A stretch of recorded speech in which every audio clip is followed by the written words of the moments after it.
आप सभी के हृदय में विराजमान परमात्मा को मेरी राम राम।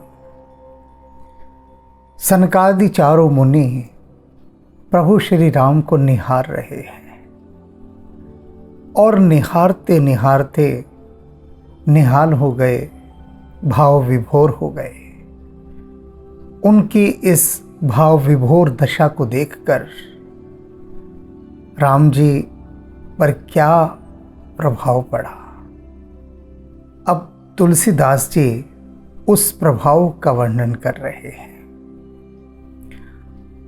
तिनके दशा देख रघुबीरा, स्रवत नयन जल पुलक शरीरा।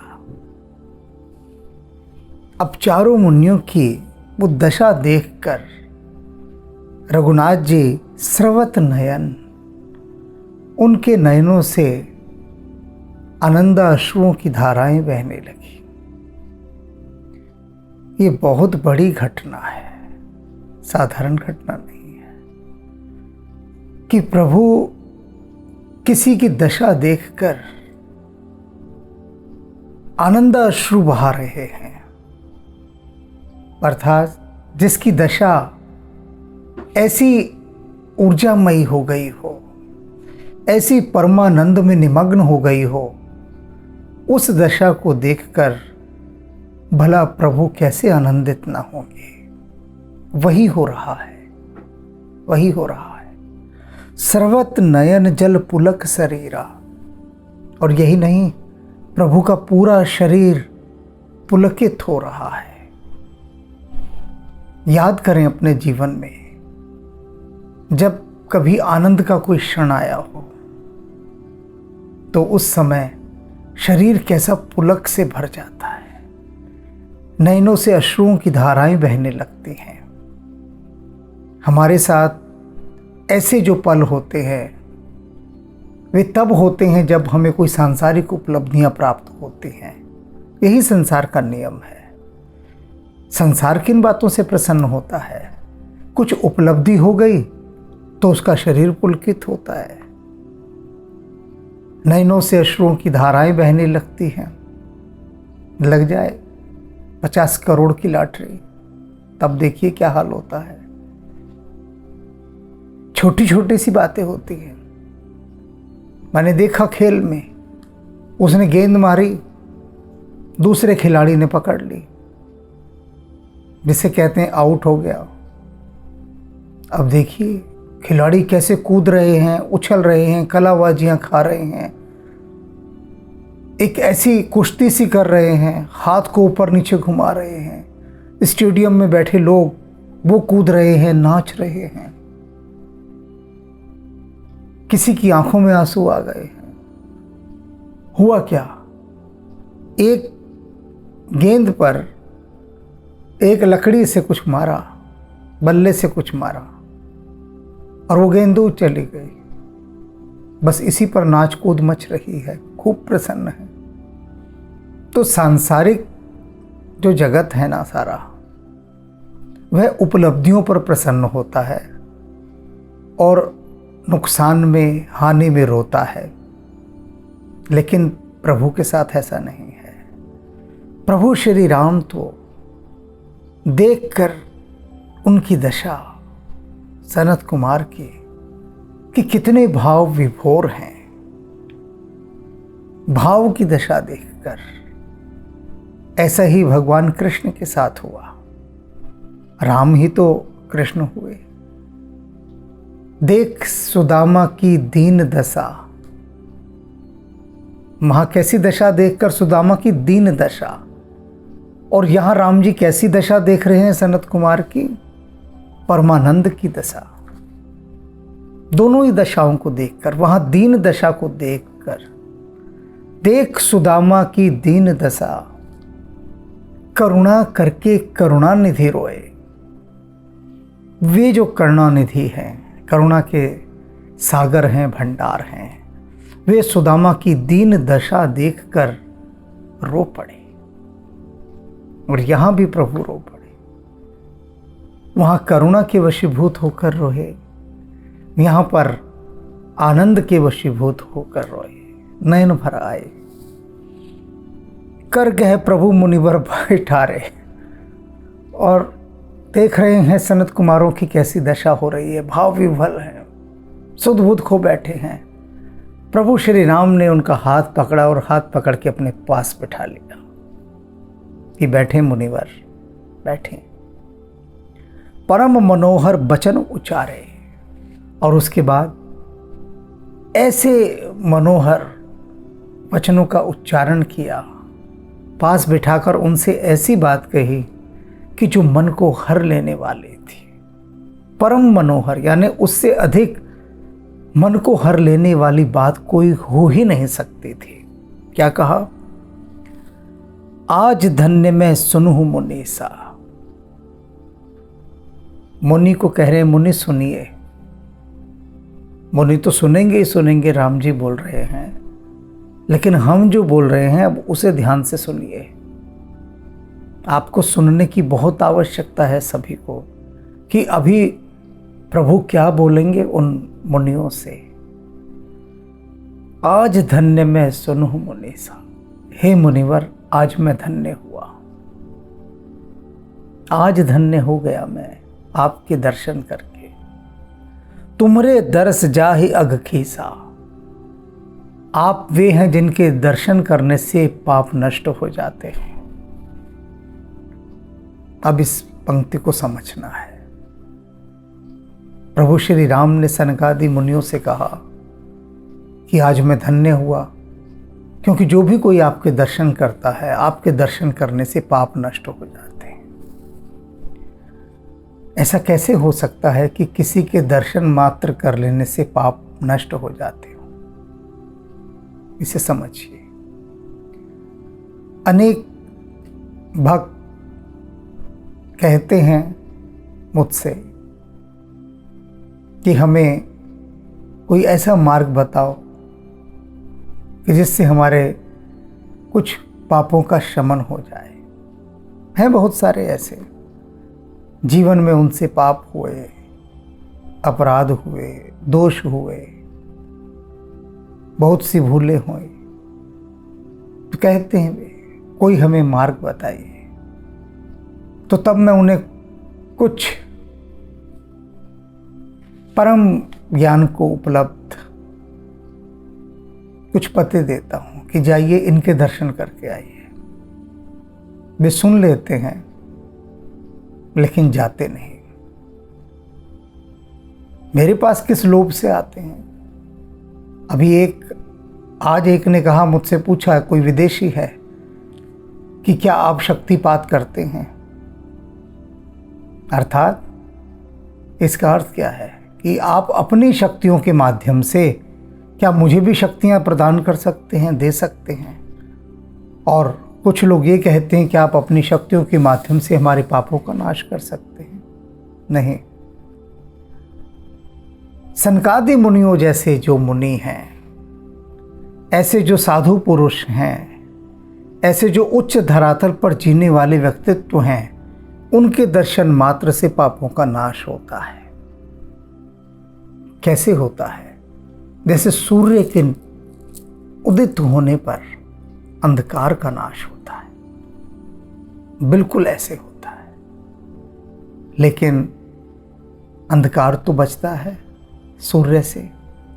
वही मनुष्यों के भीतर का जो अंधकार है वह उन्हें जाने ही नहीं देता उस ओर जिस ओर का रास्ता हम उन्हें बताते हैं, रोक लेता है। और यहाँ प्रभु स्पष्ट रूप से कह रहे हैं, तुमरे दर्श जाहि अघ खीसा, बड़े भाग पाइब सत्संगा। राम जी क्या कह रहे हैं कि बड़े भाग्य से पाई सत्संगा। जो सत्संग है वो तो बड़े भाग्य से मिलता है, पैसा भाग्य से नहीं मिलता। हम लोग सोचते हैं पैसा मिला बड़े भाग्य की बात है ना, ये कोई भाग्य है? पैसा मिल गया, अरे ये तो दुर्भाग्य है। किस रूप में दुर्भाग्य है? कि धन के आते ही व्यसनों, अवगुणों और पापों की सेना चली आती है। धन उसके लिए सौभाग्य हो जाता है जो सात्विक व्यक्ति है, अन्यथा धन किसी को कहाँ सात्विक रहने देता है। और सौभाग्य क्या है? सत्संग। बड़े भाग पाहिब सत्संगा। केवल वे ही लोग भाग्यशाली हैं, केवल वे ही लोग जो सत्संग में जाते हैं, सत्संग को उपलब्ध हो गए। और सत्संग की परिभाषा मैं पहले भी बता चुका हूं। ये नहीं है कि कहीं पर कोई जाप चल रहा हो कि आधा घंटा किसी ने बिठा दिया कि बोले जाओ भैया राधे राधे राधे राधे राधे राधे, या राम राम राम राम बोले जाओ, या कोई और नाम बोले जाओ, जय श्री कृष्ण, और आप कहीं बड़ा सत्संग किया। मानते हैं लोग कि ये भी एक सत्संग है, लेकिन वास्तव में सत्संग का अर्थ होता है सत्य का संग। ऐसी विभूति, ऐसी महान आत्मा, ऐसा उच्च व्यक्तित्व जिसने उस सत्य का साक्षात्कार किया हो, और जिसने सत्य का साक्षात्कार किया हो उसका आप संग करें तो वह सत्य का संग अर्थात सत्संग हुआ। लाउड स्पीकर लेकर जोर जोर से चीख चिल्लाकर भजन गाना, ये सत्संग नहीं है, ये तो कोलाहल है, शोर है, नॉइस पोल्यूशन है, ये सत्संग नहीं है। सत्संग तो बहुत गहरी अवस्था है, गहरी स्थिति है कि जो सत्य के मार्ग पर है उसके साथ आप हो लिए, उसके श्री चरणों में बैठ लिए, वह सत्संग है। बिन ही प्रयास होई भव भंगा। राम जी क्या कह रहे हैं? कह रहे हैं कि यदि आपको सत्य का संग मिल गया, सत्संग मिल गया, कोई ऐसा मिल गया जो वहाँ का रास्ता जानता है, वहाँ का पता जानता है, तो बिना किसी प्रयास के ही भवबंधनों से मुक्ति मिल जाएगी। ये जो लोग योगी लोग हजारों हजारों वर्षों से तपस्या करते चले आ रहे हैं, देखो धुनी रमाई बैठा है कोई कह रहा है मैं 1 करोड़ बार राम का नाम लिख रहा हूँ, कोई कह रहा है मैंने इतने अनुष्ठान कराए, किसी ने कहा मैं इतनी माला जप रहा हूँ, इत्यादि इत्यादि। कितने कितने प्रकार के व्यायाम लोग करते हैं, बड़ी मेहनत लगती है। आप क्या समझ रहे हैं कि जो 1 करोड़ बार गायत्री का जाप कर रहा है, 1 करोड़ बार कोई राम का नाम लिख रहा है, तो वो मेहनत नहीं कर रहा? बहुत मेहनत कर रहा है, बहुत पुरुषार्थ कर रहा है, बड़ी शक्ति लगती है, बहुत मेहनत लगती है। लेकिन राम जी कह रहे हैं इतनी मेहनत करने की आवश्यकता क्या है? ये इतने कौतुक करने, इतना बौद्धिक और शारीरिक व्यायाम करने की आवश्यकता ही क्या है? अरे सत्य का संग कर लो, कुछ भी नहीं करना, कुछ भी नहीं करना। अब कबीर साहब ने कौन सा सत्संग किया बताइए? कौन से जाप किए, कौन से यज्ञ किए, कौन से अनुष्ठान किए बताइए? कि बैठे हों कबीर साहब सुबह से शाम तक राम राम राम राम का नाम लिखने, वो तो लिखे ही नहीं सकते थे। खुद ही उन्होंने घोषणा कर दी अपने अनपढ़ होने की, मसी कागद छुओ नहीं कलम गई नहीं हाथ। कहते हैं कबीर साहब क्या लेना देना मेरा पढ़ने लिखने से? मसी कागद, ये स्याही, ये कलम, ये दवात, ये सब मैंने तो छुआ तक नहीं, आज तक कुछ नहीं छुआ। और कोई व्यायाम नहीं किया उन्होंने कि सुबह सुबह उठ रहे हैं, सिर के बल खड़े हो गए, शीर्षासन कर रहे हैं कि राम को पाना है। कबीर साहब ने कुछ नहीं किया, कुछ भी नहीं किया। क्या किया? सत्य का संग किया, सत्य का संग। उसी सत्य के संग की बात प्रभु श्री राम कह रहे हैं कि ये जो इतने क्रियाकलाप, कर्मकांड इतने सब करते हो, कितनी मेहनत करते हो, किस लिए? मुझे पाने के लिए ना, भवबंधनों से मुक्त होने के लिए ना। तो भैया रे सत्संग काहे नहीं कर लेते हो? है सत्य का संग करो, मेहनत करने की कोई आवश्यकता ही नहीं। संत संग अपवर्ग कर कामि भव कर पंथ। कह रहे राम जी की यदि संत का संग करोगे तो क्या होगा? मुक्ति होगी, मोक्ष की प्राप्ति होगी, अपवर्ग मिलेगा संत का संग करने से। अभी कैसे मुक्ति मिल जाएगी इसे भी समझ लीजिए। मुक्ति क्या है? इच्छाओं और वासनाओं से मुक्त होना ही मुक्ति है। तो जब संत का संग करेंगे तो भीतर की एक अवस्था आ जाएगी, एक ऐसी स्थिति आ जाएगी जिसमें आप कहेंगे कि चाह गई चिंता मिटी मनवा बेपरवाह, कि सारी इच्छाएं समाप्त हो गई, चिंता मिट गई, मनवा बेपरवाह, और मन बेपरवाह हो गया। तो क्या हुआ? मुक्ति मिल गई ना। लेकिन जब तक संतों का संग नहीं होता तब तक वासनाओं के साथ व्यक्ति संयुक्त रहता है, कामनाओं के साथ, इच्छाओं के साथ, काम विभव कर पंथ। और यदि वासनाओं के साथ या ऐसे परिवेश का संग करेंगे जहां पर सिर्फ डिजायर ही डिजायर है, डिजायर ही डिजायर, तो जितना अधिक डिजायर का संग करेंगे, इच्छाओं का, कामनाओं का, वासनाओं का संग करेंगे, उतना अधिक आवागमन के बंधनों में गिरते जाएंगे।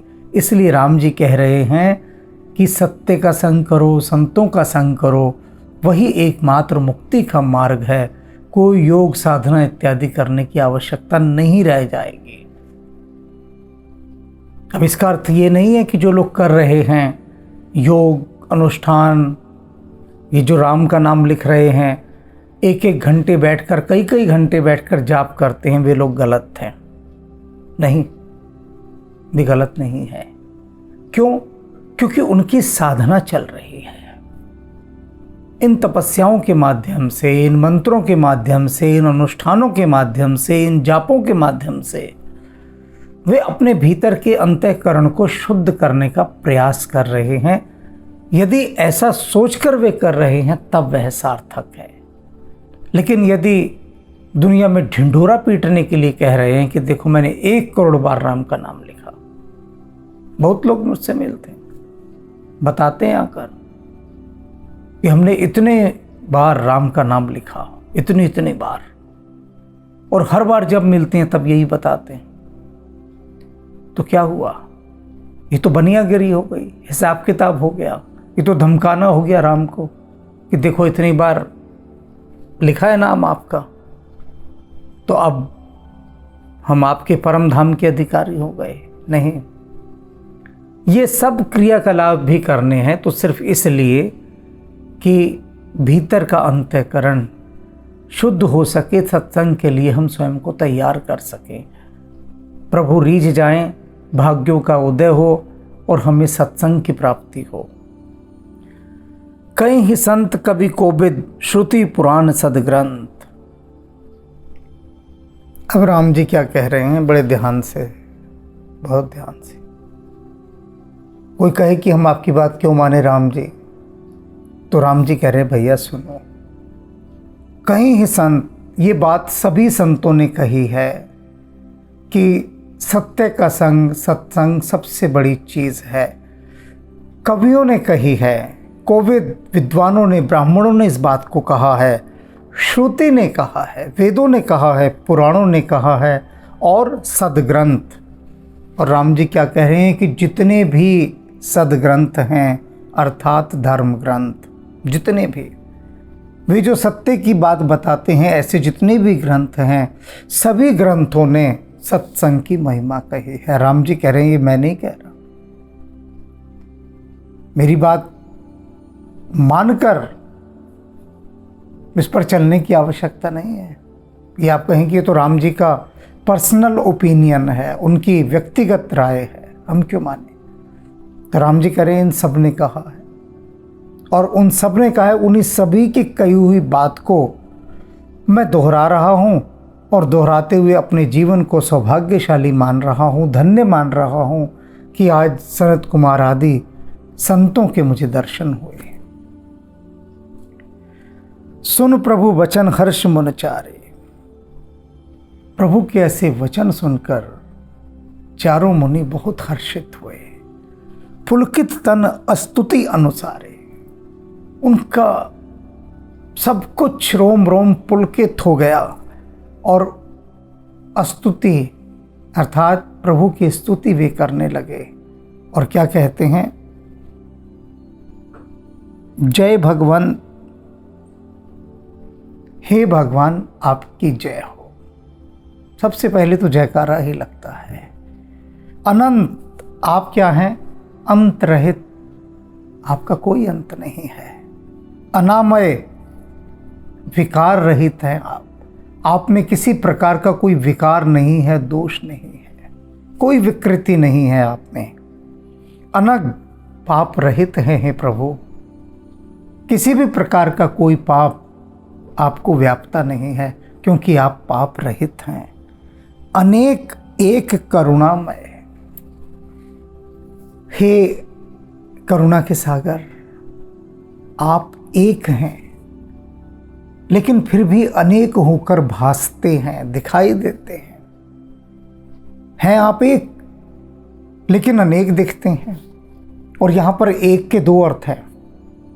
जब यहाँ पर कह रहे हैं अनग, पाप रहित हैं, अनेक, एक करुणामय, ये जो एक शब्द यहाँ पर आया ना, इसमें श्लेष अलंकार है।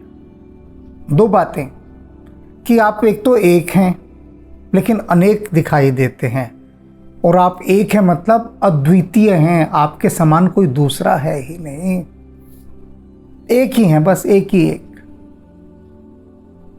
अर्थात अद्वितीय, अनुपम। हम यदि राम जी की किसी से तुलना करना भी चाहें तो तुलना करने के लिए कोई तो चाहिए ना ऐसा जो उस जैसा दिखता हो। तो राम जैसा तो कोई दिखता ही नहीं है। तो जब दिखता ही नहीं तो वे अद्वितीय हो गए, जिसके समान कोई दूसरा हो ही नहीं। अनुपम, जिसकी उपमा दी ही नहीं जा सकती किसी से, जिसका कंपैरिजन किसी के साथ किया ही नहीं जा सकता, जो सबसे पार है, बियॉन्ड है, वे राम जी हैं। जय निर्गुण, गहरी बात, बहुत गहरी बात कह रहे हैं। हे राम जी, आप निर्गुण हैं। जय जय गुण सागर, आप गुणों के सागर हैं और समुद्र हैं। निर्गुण का क्या अर्थ? निर्गुण का अर्थ होता है जिसमें कोई गुण ना हो। भगवान के लिए कहा कि भगवान में तो कोई गुण ही नहीं है। अब कुछ लोग समझ लेते हैं कि अरे ये क्या कह दिया, भगवान में तो गुण ही गुण है, और ये कह रहे हैं आप में कोई गुण नहीं है। निर्गुण का मतलब वही होता है, लेकिन इसका मतलब क्या है निर्गुण का? यहाँ निर्गुण का अर्थ है कि गुणातीत, सब गुणों से पार है। सत रज तम, ये तीनों गुण है, ये त्रिगुणात्मक सृष्टि है। ये तीनों गुण ही जीवात्मा को छू छू कर उसे हर्षित करते हैं, उसे दुखी करते हैं। ये तीनों गुण, इन तीनों गुणों का ही तो सारा खेल है। इन गुणों के कारण ही तो हम प्रसन्न होते हैं, रोते हैं, हंसते हैं, उदास होते हैं, निराश होते हैं, इन तीन गुणों के कारण। लेकिन आप गुणातीत हैं, निर्गुण हैं, निराकार हैं। निर्गुण का मतलब निराकार भी। हे गुण के समुद्र, आपकी जय हो। सुख मंदिर, सुंदर अति नागर, आप सभी प्रकार के सुखों के धाम हैं। सुंदर अति नागर, बहुत अधिक सुंदर हैं और बहुत अधिक चतुर हैं, अर्थात प्रतिभाशाली है। रावण प्रायः इस बात को कहता था कि राम वह करते हैं जो मेरी सोच से परे होता है, सोच से परे। अभी जो 10वां खंड हनुमान जी ने लिखवाया सिया सुधलाय के बाद, सिया सुधलाय में और इस 10वें खंड में, अभी इसका नामकरण नहीं हुआ है, होने वाला है। हनुमान जी बताएंगे, अभी तक उन्होंने बताया नहीं है। उपन्यास पूरा हो चुका है, लेकिन अभी तक राम जी ने इस उपन्यास पर ऐसी कृपा नहीं की कि हनुमान जी इसका नाम बताते। सब काम हो गया है, बैठे हनुमान जी चुपचाप, देखें कब नाम बताते हैं।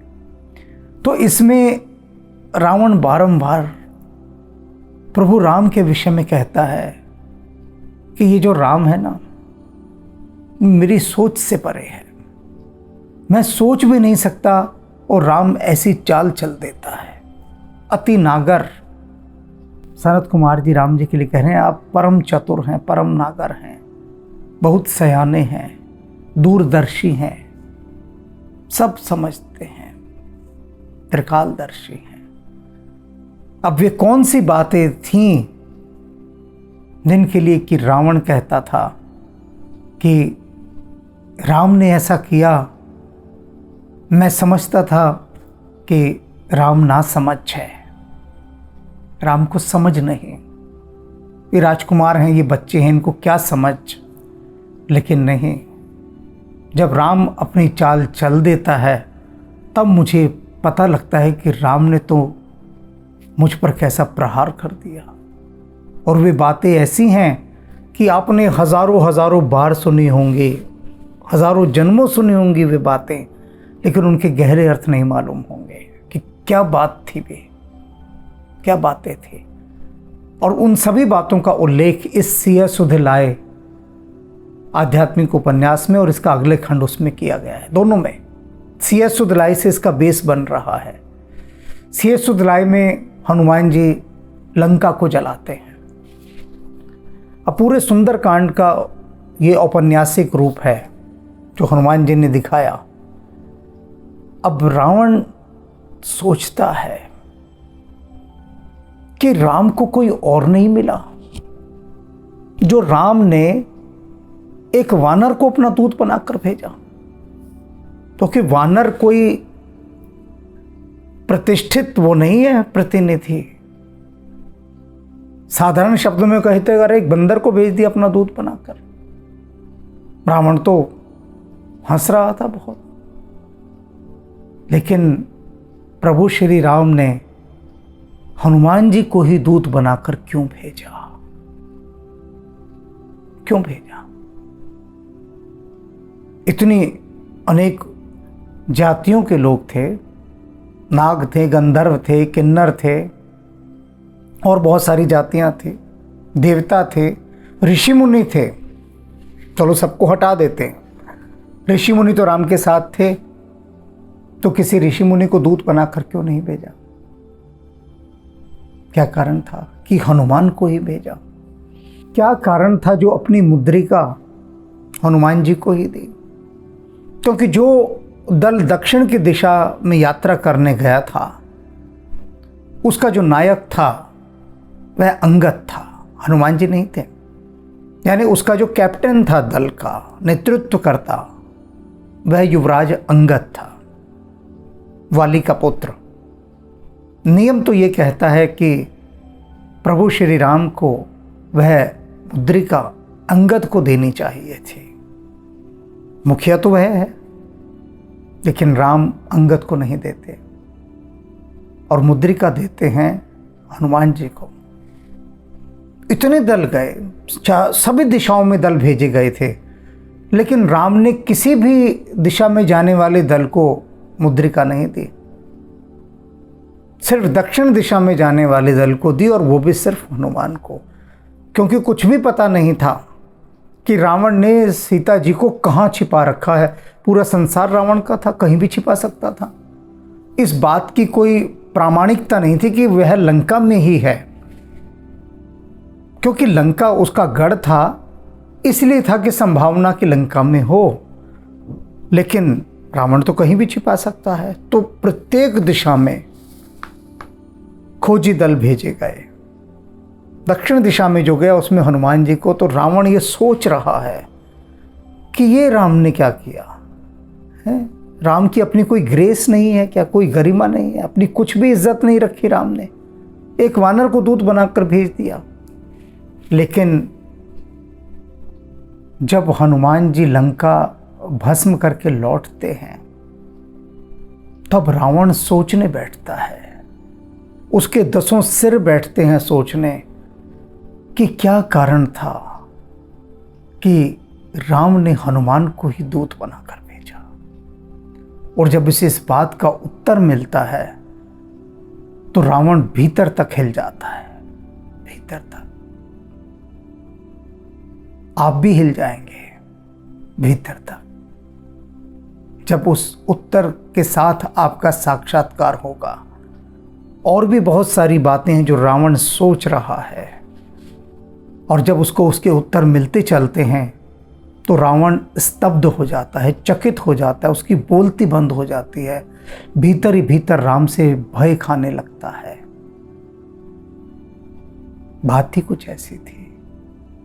तभी तो सनत कुमार कह रहे हैं यहां पर, सनकादि क्या कह रहे हैं, आप अति नागर हैं, बहुत चतुर हैं।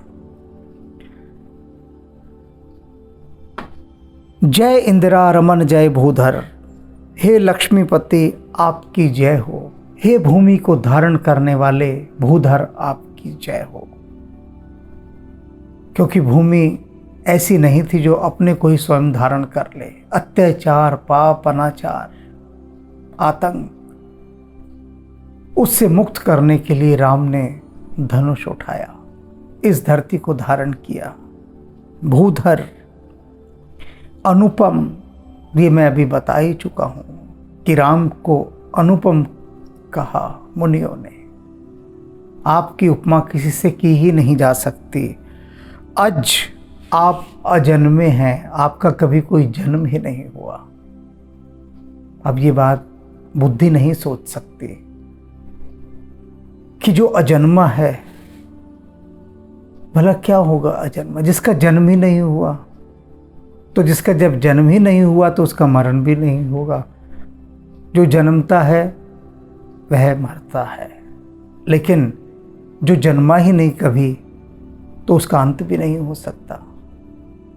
और ये बातों के उत्तर केवल गहन समाधि में प्राप्त होते हैं, शब्दों से और बुद्धि से नहीं।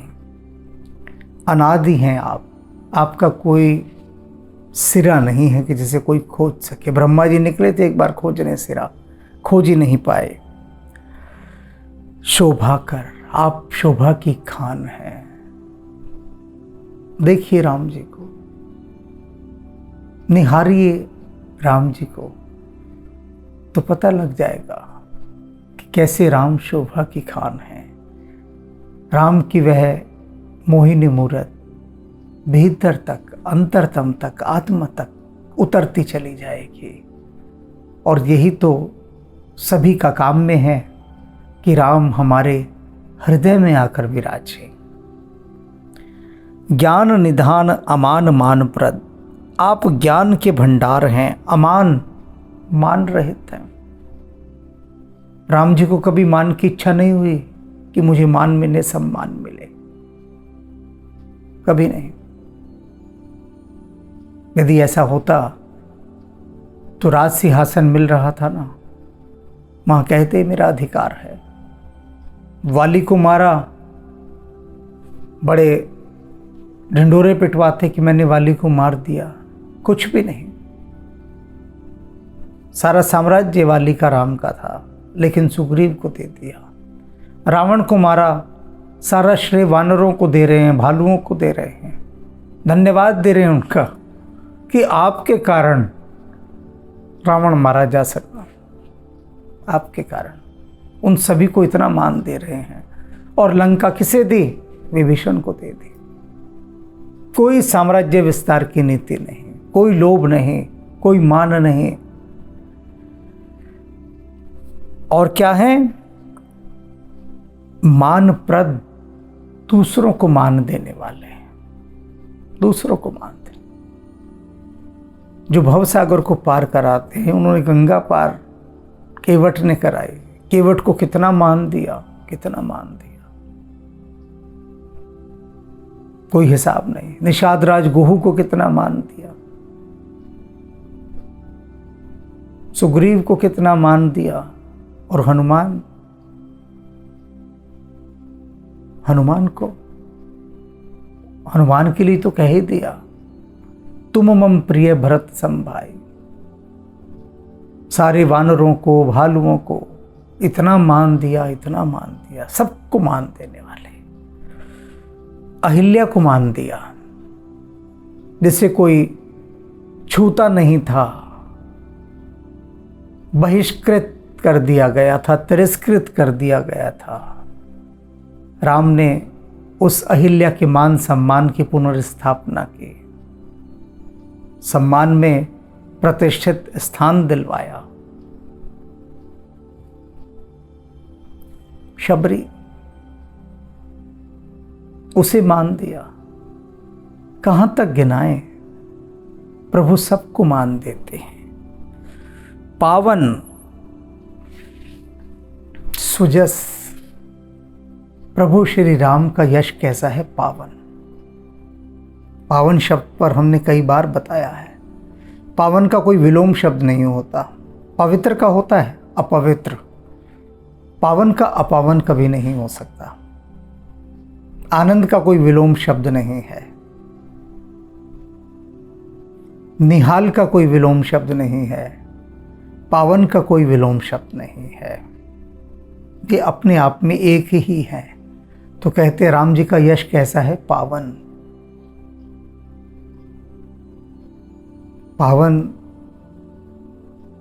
समझ लीजिए कि जैसे कि पारस पत्थर जो लोहे को सोना करते, ऐसा यश।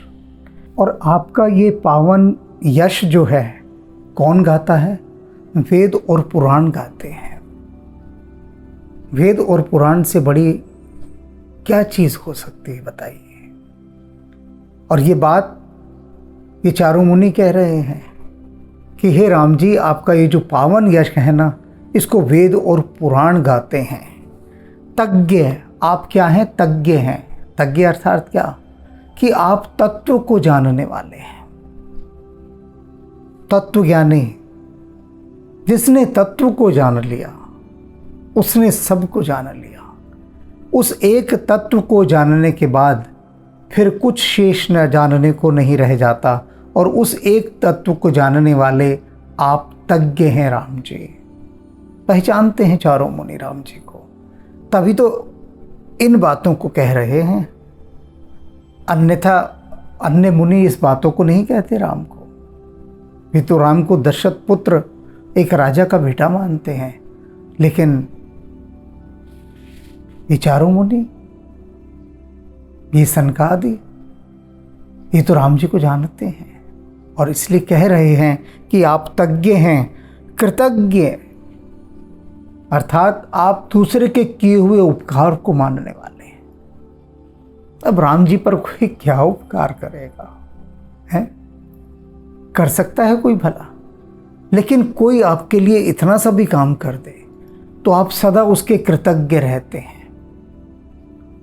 और हनुमान जी जब सीता जी की खोज करके लाए, बताया राम जी को कि मैं मिलकर आया उनसे, तो राम उन्हें हृदय से लगाते हैं। क्या कहते हैं उस समय राम? जो कहते हैं वह मैं यहां नहीं बताऊंगा, क्योंकि बता नहीं सकता राम ने क्या कहा उस समय। ये जो अभी जिसका मैंने उल्लेख किया कि 10वां खंड राम कथा का जो लिखा जा चुका है, अभी छपा नहीं है, छप जाएगा 2023 के अंत तक या 2024 की जनवरी तक संभावना है।